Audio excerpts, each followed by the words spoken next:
Hi, thanks for watching my presentation. My name's Dan Hickey. I'm a professor and a program coordinator with the Learning Sciences program at Indiana University. Here to talk about work that I'm doing with Kyle Beiersdorf, my newest PhD student, and some other colleagues. In particular, I want to acknowledge Morgan Lowe, who did her early inquiry project on the work I'll be talking about today, and Grant Chartrand, who's currently working on the work. In particular, I want to acknowledge Rebecca Ito, my former PhD student, who did her dissertation a few years back adapting a model of online learning that I've been refining in my courses for some years to the context of Indiana University High School online. She subsequently was named principal of IUHS and is currently assistant vice provost for school partnerships at IU. This presentation first briefly discusses transfer of learning. It says something about what's happening about generative AI in education, particularly focus on assessment. Then I'll demonstrate what it means to align formative assessments and summative tests using examples from work we've been doing at Indiana University High School online. This will include a lot of time about generating items uh, and feedback with generative AI. We'll talk some about items being automatically administered in the Canvas learning management system or whatever learning management system you happen to use. Along the way, we'll talk about the difference between proximal items. These are items that are generated from course resources, such as readings that are similar to those resources. And then we'll talk about distal items that target course objectives or state standards. We'll wrap up with a review and make it possible for you to ask questions for things.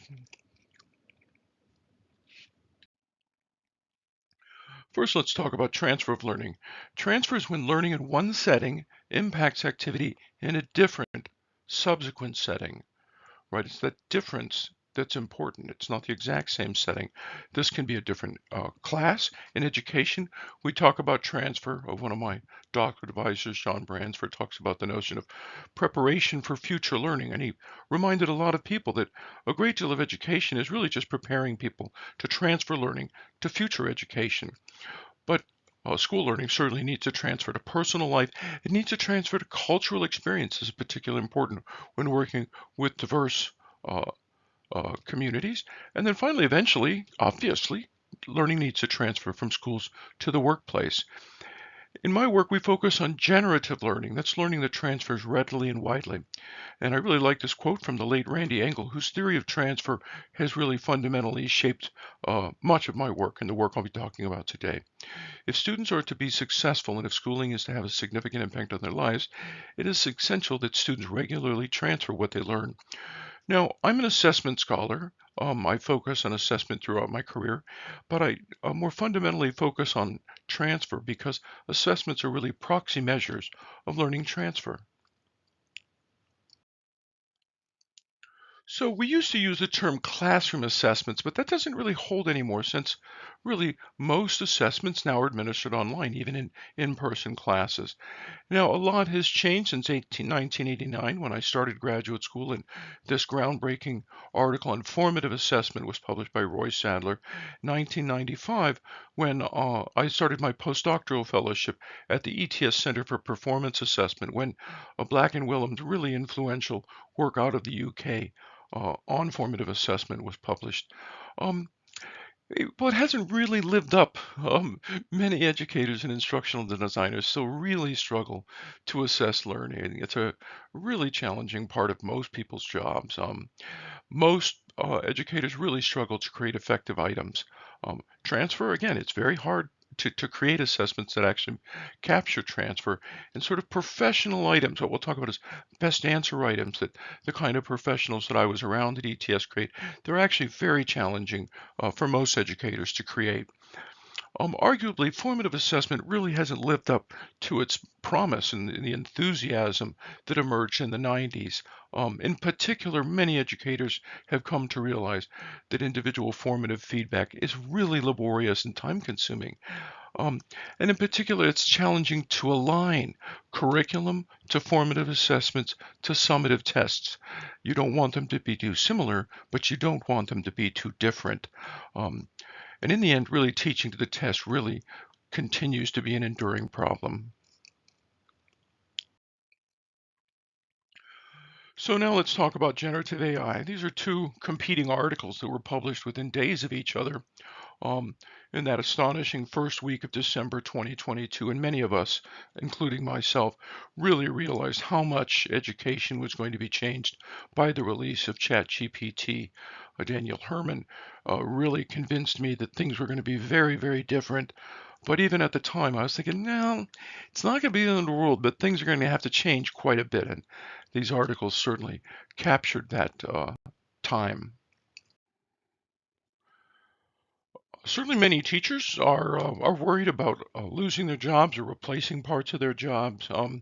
These two articles sort of capture that tension. I think this recent Ed Week article captures the way I certainly feel about it. I don't think it's going to replace teachers, but teachers use AI will change teaching. I think teaching is going to be changed really pretty dramatically.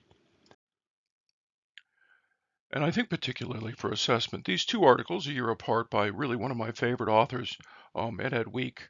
Um, really focused on dating on cheating, and the data really revealed that students really were using AI to cheat. It's really quite massive. I think everybody knows that.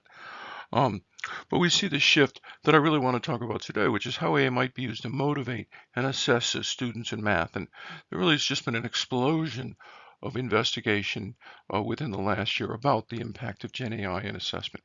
And that's what I want to talk about today. I'm going to talk about this in the context of a computer science course, Introduction to Computer Science at Indiana University High School. Um, Morgan Lowe worked very closely with this course and made a bunch of innovations that I'm going to talk about today, and I'm going to expand on some today. I'm going to focus on an assignment 2.2.2, Current Trends in Computing. Um, there you see this I can statement that they use for all these courses. This is basically the course objective. And it uses this top technology trends article, and you can see there at the bottom there uh, that it has a worksheet associated with it. Um, this article is actually quite in depth. It's a blog post, but you can see there's 13 really sophisticated trends in technology in 2025. Um, There you see that the half of just the very first one, you can see there's lots of tables, there's lots of links, there's lots of references to other articles. Um, there you see more charts and graphs. So that's quite a bit of content to cover. So this particular assignment uses a worksheet. Students are asked to, for each of those, to go in and respond to one question, right? What are large language models in this case behind the democratization of AI? And then what are some ways that large language models will revolutionize business operations, for example? So that's not a huge challenge, right? I mean, I think that most students would at a high school level would be able to go into that assignment and find some of that. Some of them could probably even, just wing it, or yes, of course, they could use Gen AI to generate those answers themselves. So there's also a discussion board associated with it. Again, students have to complete all of these tasks to move through that simple to set up in Canvas. Um, in this case, they're asked to watch a video and they're asked to create a post that responds to two questions: what excites you most and why? And if there are no limitations, what would you develop? Why we're trying to make personal connections here, what we call personal authenticity. And then they're asked to respond to at least one of their classmates' posts.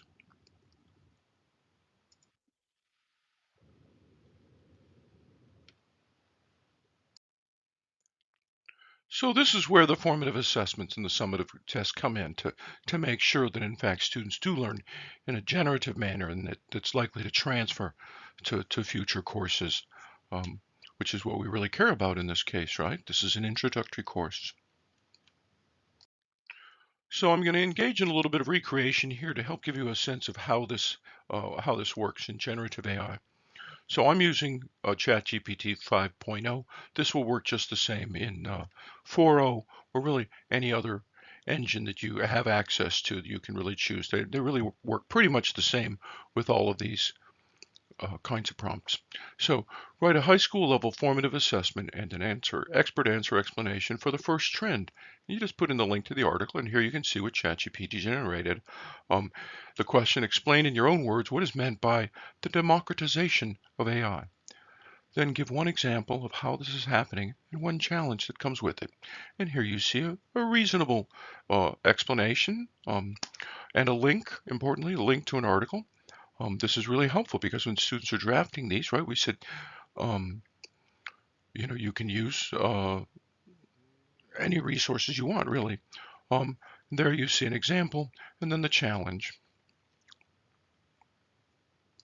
So let me show you what this actually looks like in the course. We call these self-checks. Now these instructions are really important. Again, students are required to complete these, but their answers are not evaluated. Rather, they're instructed to first to try to answer each question without referring to any resources. If you find it difficult, use the Weber course materials. Again, we're giving them access to these materials, different materials. They can, of course, go back to the article that they read, then carefully compare your answer with the expert answer. We remind students that they really should be able to answer these questions from memory, and if they haven't, they probably rush through too quickly. And here you see the question inside of Canvas with a fairly typical answer of what a high school student might write. It means that many more people are getting access to AI from tools like ChatGPT. We all use ChatGPT in most of our classes for all sorts of reasons. One challenge is that some students use it to cheat. So a student who writes that, who thinks that through, and is prepared now to really make much more sense of the answer explanation, right? So instead of the cheating, well, there's a bigger issue with ethical use and fairness. There's risk of bias and misuse, for example. So you see how these expert answers go beyond the typical student answer. Now, the act of answering this question and looking at their response really primes the student to be able to readily make sense of these kinds of more detailed expert answers. And this is a really central thing in formative assessment. Now, notice that there's no teacher involvement in here at all, other than occasionally checking to make sure that students are actually providing detailed answers. If they're not, it may be necessary to, for instance, come up with some sort of a point scheme. In some cases, it may be necessary to look at the responses. This is the kind of thing that we're studying very carefully now. Morgan Lowe is looking at this in her early inquiry project. So this is what I mean. This is this link to this article. It goes much more in depth. If a student's interested in it, right, it's right there. They can just go to it and come right back in. There's no big rush. There's no pressure on their time. Now, each assignment concludes with a reflection. Um, and these are important. These are really central to my framework that I've been working on for about a decade. Um, right? These are actually assessments. These are informal assessments. These are different than the kind of reflections uh, that I think you may be used to seeing. There you see, please answer the questions honestly. There are multiple questions. Please answer all of them. Now, they are required to have something entered in each of them in order to move on with the assignment. So these are the reflection questions as they currently exist in the computer science course. Um, We spent a lot of time refining these questions. Again, students have to put something in each of the boxes before they can move on. The second question is a really important one. Have you ever done anything related to the topic? We're really trying to get students to make personal connections with these contexts. We call this personal authenticity. We ask students about the concepts that they struggled with and did they make any revisions? So this is the really challenging part for many educators to make summative items that capture evidence of transfer, both from the assignment resource as well as the formative assessment feedback. This is what I mean when I say alignment. You want them to be sufficiently aligned that the students do have to do some transfer. You want them to be similar enough so that they see the value of engaging with the formative feedback, but different enough that they have to transfer some of the learning from that formative feedback to the other items. And this is one of the things that ChatGPT is just fantastic about. You can literally just ask it. So generate 5 challenging high school level multiple choice using new and different context from the article and the formative feedback. Now, this is something that I was really blown away with at first. Now, one of the reasons that professional items are so effective is because they have best answer formats in that some of the items are partially correct, and you have to be more knowledgeable than other students to recognize the fully correct item. This is what makes professional items like the GRE and the SAT so incredibly reliable.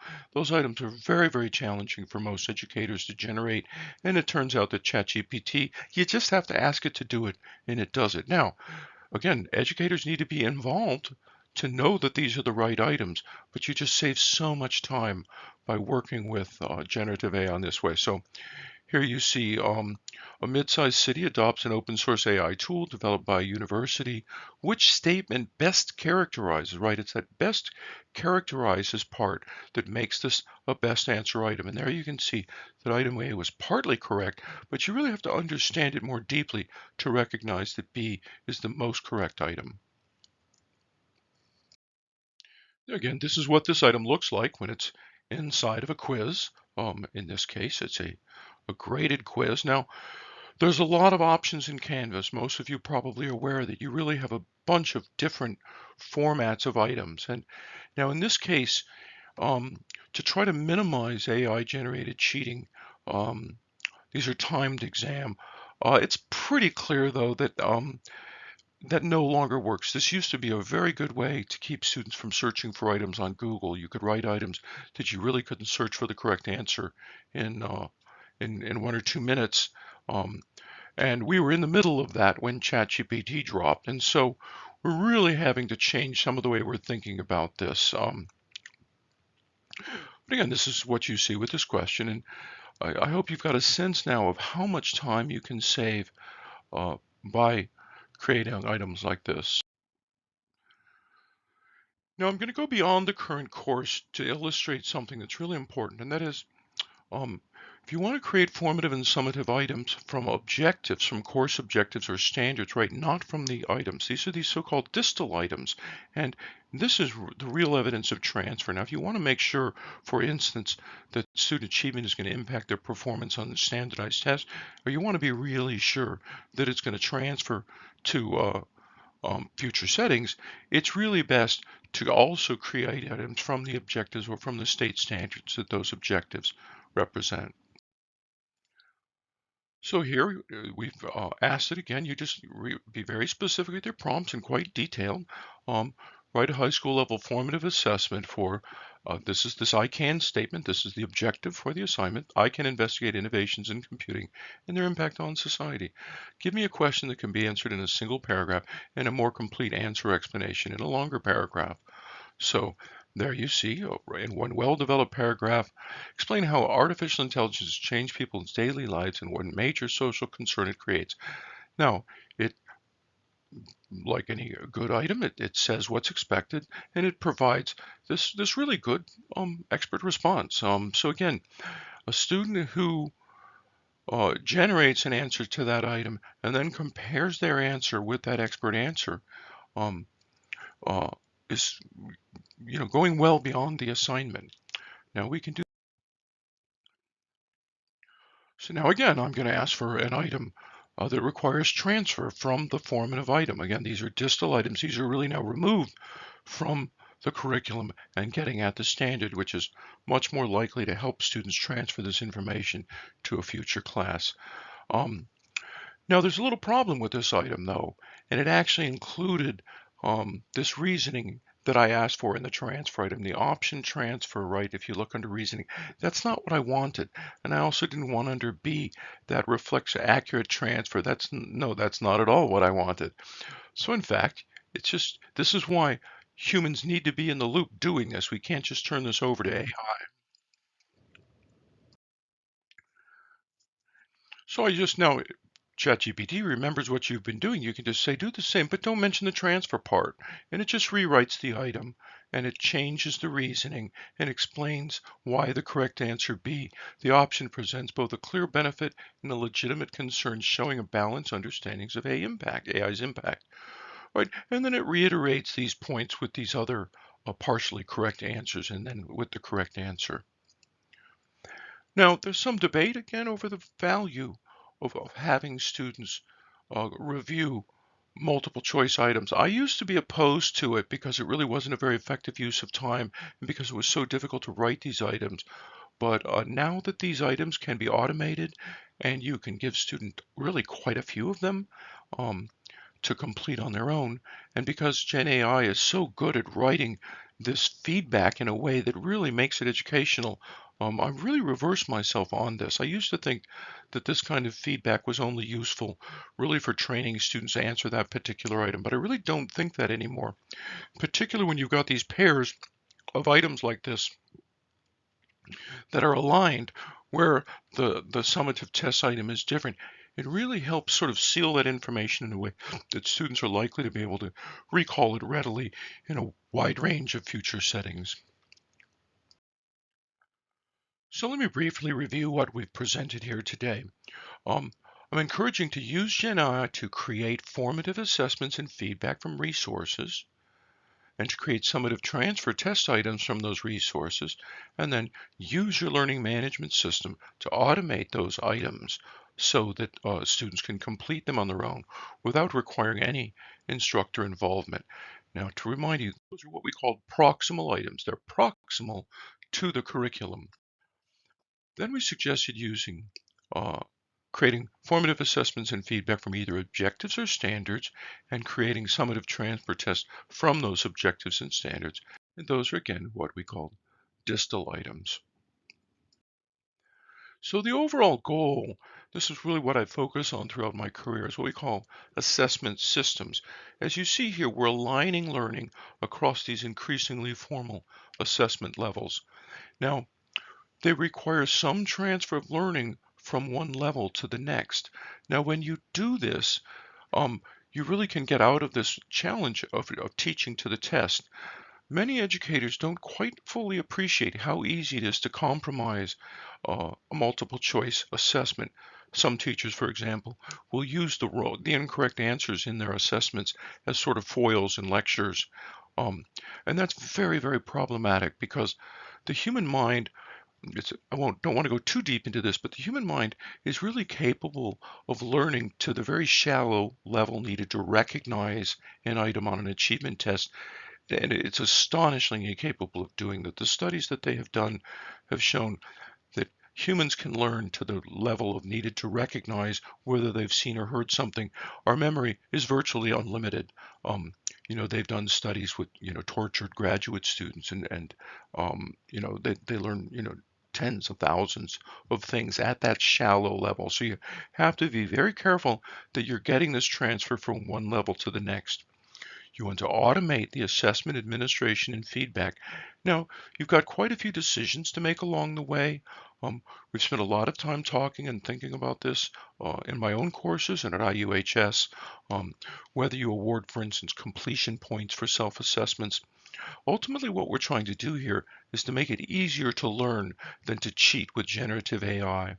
Now, in the case where stakes are high, you probably do need to consider a proctored distal transfer test, right? Um, Now, in the case of IUHS, right, we're in the middle of all of this, dealing with generative AI. Indiana University suspended the online proctoring system, and this was consistent with the advice from the uh,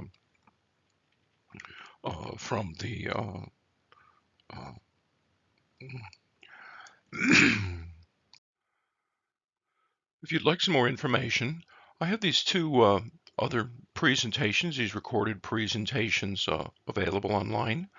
There you can see the bit.ly links, or you can use the QR codes. They're really two different, more in-depth versions of the same talk. One presented in Taipei at a trilateral meeting in 2024, and the other one presented at the NCME Classroom Assessment Conference also in 2024. And you can email me at dthickey@iu.edu, and I'm happy to hear from everybody. So thank you very much for viewing my presentation. I hope you found it helpful.